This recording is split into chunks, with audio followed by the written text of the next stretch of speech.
நமஸ்காரம். ஸ்ரீகுருभ्यो நமः. व्रजयोषित् अपांग वेदनीयं मथुरा भाग्यम अनन्यभोग्यमीडे वसुदेववधू स्तनन्दयं तत् किमपि ब्रह्म किशोर भावदृश्यं. व्रजयोषित् अपांग வேதனீயம். விரஜகுலத்தில் கோகுலத்தில் இடைப்பெண்கள் வசிக்கக்கூடிய கோகுலத்தில் மதுரா பாக்யம் அனன்ய போக்யம் ஈடே கடை கண்களால் ஆதிசங்கர பகவத்பாதால் கூட கனகதாரா ஸ்தோத்திரத்தில் எடுக்கிறார். அங்கம் ஹரேஹே புலகபூஷணம் ஆශ්‍රயந்தீம் பிருங்காங்கனேவ முகுலா பரணம் தமாலம் அங்கீர்கிருதா கில விபூஷித அபாக லீலா அப்படின்னு எடுக்கிறார். கடை அங்கே இருக்கக்கூடிய ஆட்சிமார்கள்லாம் தன்னுடைய கடை கண்களால் கண்ணனை கட்டி போட்டாலாம். மதுரா பாக்யம் அனன்ய போக்யம் ஈடே. அப்படி அந்த கண்ணன் பிறந்ததுனால அவனுடைய அப்பா அம்மாவுக்கு மட்டும் பெருமை கிடையாதாம். மதுரா பாக்யம், முழு மதுரா நகரமே பாக்யசாலிகளாம்.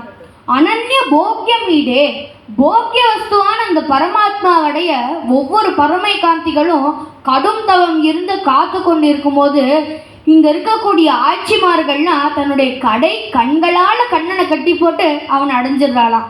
எளியவனாம் உடையவன் இல்லையா கண்ணன். எளியவர்க்கு எளியவராய் அடியவர்க்கு அடியவராய் இருந்து மோட்சத்திற்கான வழியை காட்டுபவன் இல்லையா கண்ணன். அந்த கண்ணன் ஒருவனை தவிர வேறு எதை பற்றியும் சிந்திக்காமல் பரமாத்மாவை தவிர வேறு யாரிடமும் மோட்சத்தை வேண்டாமல் அவனிடமே சரணாகதி அடைந்த ஆட்சிமார்கள். வசுதேவ வது ஸ்தனந்தயம் தத்து. அப்படி அந்த கண்ணன் என்ன பண்ணிட்டு இருந்தாராம். வசுதேவ வது, வசுதேவரின் பத்தினியான தேவகியிடம் ஸ்தனந்தயம் தத்து பால் குடிச்சுட்டு இருந்தாராம். அப்போ உங்களுக்கெல்லாம் ஒரு சந்தேகம் வரும், என்னது கிருஷ்ணர் தேவகிட்ட பால் குடிச்சாரா? கிருஷ்ணர் பிறந்த உடனே தான் வசுதேவர் கிருஷ்ணனை கொண்டு போய் கோகுலத்தில் விட்டுட்டார். அப்புறம் எப்படி கிருஷ்ணர் தேவகிட்ட பால் குடிச்சார் அப்படின்னு நீங்கள்லாம் கேட்கலாம். கம்சவதம் ஆனோடனே அப்பா அம்மாவை சிறைச்சாலையிலேருந்து விடுவிப்பதற்காக கிருஷ்ணன் வருகிறார். அப்போ அப்பா அம்மா கிட்ட தன்னை இன்ட்ரோடியூஸ் பண்ணிக்கிறார். அப்பா அம்மா ஐம் யுவர் சன் அப்படின்னு. அப்போது கிருஷ்ணர் தேவகி கிட்ட பால் குடிச்சார் அப்படின்னு இருக்கு. அப்போ நீங்களாம் கேட்கலாம், 10 வயசு குழந்தை வெக்கமே இல்லாமல் பால் குடிக்கிறதே அப்படின்னு. வியாக்கியாத்தார் கொடுத்தவளவள் குடித்தவனவன் உனக்கு என்ன போச்சு அப்படின்னு. அப்போ அவர் குடிச்சிட்டு இருக்கும்போது தேவகிக்கு எப்படி இருந்துதான் பேரானந்தம் பெற்றாலாம். தேவகி பரமானந்தம் கிருஷ்ணம் வந்தே ஜகத்குரும். அந்த ஜகத்குருவான அந்த கண்ணன் பால் குடிக்கும்போது எப்படி இருந்தாராம். கிஷோர பாவதிருஷ்யம், அழகான இளமையான சின்னஞ்சிறு பாலகனாக தேவகியிடம் பால் கொடுத்தார் அப்படின்னு தேசிகன் நமக்கு எடுக்கிறார். இதை கண்ணன் தான் யார் அப்படிங்கிறத கீதோபதேசத்தில் எடுக்கிறார். அஜோபி சன் அவ்யய ஆத்மா பூதானாம் ஈஸ்வரோபி சன் பிரகிருதிம் ஸ்வாமதிருஷ்டாய சம்பவாமி ஆத்மமாயயா. ஒவ்வொரு ஜீவாத்மாக்குள்ளேயும் பரமாத்மாவாகிய நான் இருந்து அனுகிரகிச்சுருக்கேன் அப்படின்னு எடுக்கிறார். இதை புரந்தரதாசர் எடுக்கிறார். எங்கன்னா ஜகதோதாரணா ஆடிசிதளே சோதா ஜகதோதாரணா ஆடிசிதளே சோதா ஜகதோதாரணா. ஊத்துக்காடு வெங்கட கவி அந்த பரமாத்மா சின்னஞ்சிறு பாலகனா நர்த்தனம் ஆடுறத நர்த்தன தில்லானா அப்படின்னு எடுக்கிறார். தாம் தீம் தரண தாம் கிட்டத கிட்டதாம் தீம் தரண தாம் கிட்டத கிட்டதாம் தீம் தரண தாம் தாம் தீம் தரண தாம் தித்த கிட தத்த கிட தத்த கிட தக்கத்தின தொந்தாம் தீம் தரண தாம் தித்த கிட தத்த கிட தத்த கிட தக்கத்தின தொந்தாம் தீம் தரண தாம் அப்படின்னு ஊத்துக்காடு வெங்கட கவி எடுக்கிறார். இப்படி ஒவ்வொரு ஜீவாத்மாக்குள்ளேயும் பரமாத்மாவாகிய நான் ஆனந்தமா இருந்து அனுகிரகிச்சுருக்கேன் அப்படின்னு முதல் ஸ்லோகத்தில் எடுக்கிறார். அடுத்தது 7வது ஸ்லோகம். பரிவர்த்தித கந்தரம் பயேன ஸ்மித புல்லாதர பல்லவம் ஸ்மராமி விடபித்வ நிராசகம் கயோச்சித் விபுலோ லூகல கர்ஷகம் குமாரம் உலூகல பந்தனம். கண்ணன் நிறைய வெண்ணெய் சாப்பிட்டுட்டு அம்மா எனக்கு இன்னும் கொஞ்சம் வெண்ணெய் வேணும் அப்படின்னு கேட்குறாராம். அப்போ அம்மா சொன்னா, கண்ணா நிறைய வெண்ணெய் சாப்பிட்டுட்டேன், இதுக்கு மேலே தரமாட்டேன் அப்படின்னு.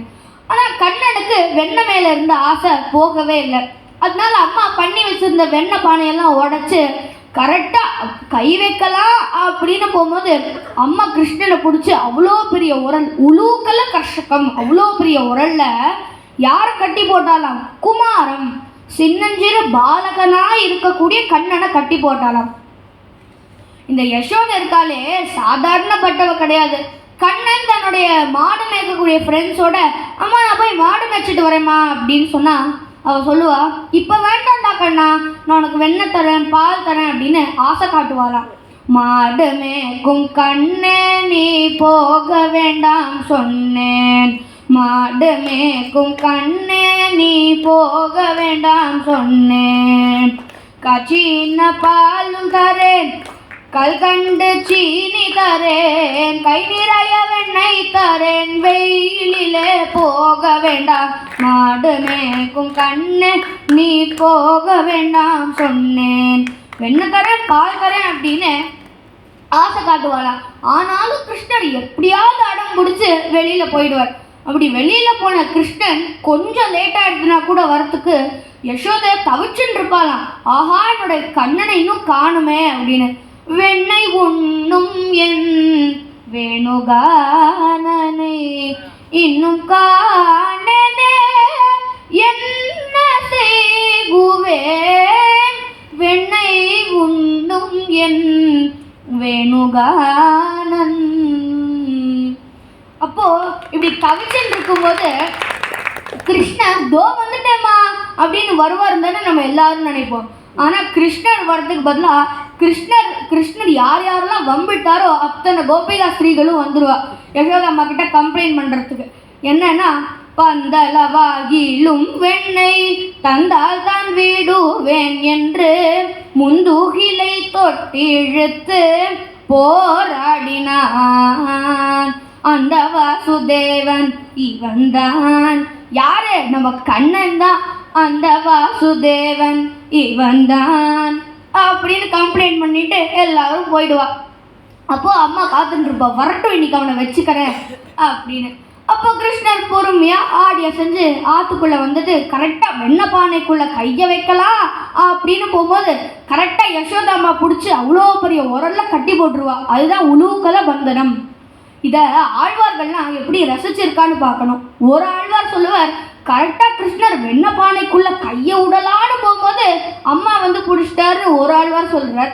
இன்னொரு ஆழ்வார் எப்படின்னா முழுசாக சாப்பிட்டுட்டு கடைசி வாய் அப்படி வழிச்சு எடுத்து வாயில் போட்டுக்கலாம் அப்படின்னு போகும்போது அம்மா வந்து பிடிச்சிட்டாருன்னு இன்னொரு ஆழ்வார் சொன்னார்.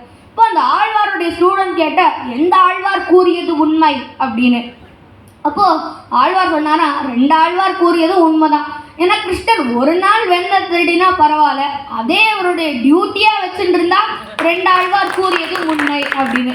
இப்போ உரலை கட்டிட்டு அம்மா வந்து வேலை பார்க்க போயிடுவா. இப்போ சின்ன குழந்தை தானே கிருஷ்ணர், ஒரே இடத்துல எவ்வளோ நேரம் இருக்க முடியும்? அதனால இந்த உரலை கொஞ்சம் கொஞ்சமாக இழுத்துட்டு போகும்போது அவருக்கு ஒரு சந்தேகம். என்னதுன்னா, பின்னாடி ஒருவேளை அம்மா நம்மளை பார்த்துட்டு இருக்காளோ அப்படின்னு பயத்தில் கழுத்தை திருப்பி பார்ப்பாராம். ஆனால் அங்கே அம்மா இல்லையாம் பின்னாடி. அப்போ ஒரு புன் சிரிப்பு சிரிக்கிறாராம். அவருடைய இதழ்கள் எப்படி இருந்துதான், அப்போது மலர்ந்த செந்தாமரை போல் அவருடைய இதழ்கள் இருந்துதான். அவருடைய முகம் சூரியனை போல பளீர்னு இருந்துதாம் அவருடைய முகம். அப்போ அந்த உரலை கொஞ்சம் கொஞ்சமாக இழுத்துட்டு போகும்போது அங்கே 2 மருத மரங்கள் ஜோடியாக நிற்கிறது. அந்த 2 மருத மரத்துக்குள்ளே போய் அந்த உரலால் அந்த மரத்தை இடிக்கிறாராம். அப்போ அந்த மரத்துலேருந்து யாரோ 2 பேர் வரா. இது என்ன கதை அப்படின்னா, குபேர யக்ஷனுடைய 2 புத்திரர்கள் நலகோபரன் அப்புறம் மணிக்கிரீவன், இவா 2 பேரும் ஒரு தடவை நதிக்கரையில் வஸ்திரமே இல்லாமல் குளிச்சுட்டு இருந்தா. அந்த வழியாக வந்து நாரதர் பார்த்தார், சாஸ்திரத்துக்கு விருத்தமான வஸ்திரமே இல்லாமல் இவா 2 பேரும் மரம் மாதிரி குளிச்சுட்டு இருக்காளே, இவா மரமாகவே போக கிடவுது அப்படின்னு நாரதர் சபிச்சுடுறார். அப்போலேருந்து காத்துன்னு இருக்கா இவா 2 பேரும். அப்போ கிருஷ்ணர் சின்னஞ்சிறு குழந்தையா அந்த மரத்துக்கு நடுவில் போய் தன்னுடைய ஸ்பரிசம் பட்டு அவ 2 பேருக்கும் சாப விமோச்சனம் கிட்டியது. யார் யாரெல்லாம் இந்த ஸ்லோகத்தை கேட்டு அனுபவிக்கிறாளோ அவளுக்கும் அந்த பரமாத்மாவால் பாப விமோச்சனம் கிடைக்கும் என்பது சத்தியம். அடுத்ததாக அடியனுடைய சகபாட்டி ஸ்ரீசரணன்னா அடுத்த ஸ்லோகத்தை அனுபவிக்கும்.